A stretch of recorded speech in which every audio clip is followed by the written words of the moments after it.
உள்ள வந்து சர்ப்பம் இருக்குது இவ்வளோ திக்னஸ் இருக்கும். அவ்வளோ அது வரும் போவோம். நாங்கள் அவதிலேயே உட்காந்து பூஜை பண்ணுவோம். இப்போ ஒரு 3 அடி தூரத்தில் தான் இருக்கோம். 3 அடி தூரத்தில் இருக்கோம். நாங்கள் மணி அடிக்கிறது, மந்திரம் சொல்கிறது எல்லாம் கேட்டுட்டு தான் இருக்கும். அது போகிறதில்ல.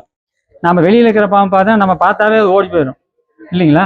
ஆனால் இதெல்லாம் ஓடுறதில்லை. சித்தர்கள் போன்றோர்கள் பல உருவில் காட்சியளிப்பார்கள். அதிலும் அதிகபட்சமாக நாகங்களாக காட்சியளிப்பார்கள். அவ்வாறாக தான் இன்று நீங்கள் காணவிருக்கும் காணொளியில் ஆரம்பத்தில் 2 நாகங்களையும் காணாத வரைக்கும் அவரின் வார்த்தைகளில் எங்களுக்கு நம்பிக்கையே இல்லை. ஆனால் நேரில் பார்த்தபோதுதான் வியந்து போனோம். அவ்வளவு எளிதில் அவற்றை பார்க்க முடியாது எனவும், காணொளியாக படம் பிடிப்பது மிகவும் சிரமம் என்றும் இங்கிருந்தவர்கள் எங்களுக்கு தெரிவித்த பொழுது இதையே நாங்கள் சவாலாக எடுத்துக்கொண்டோம்.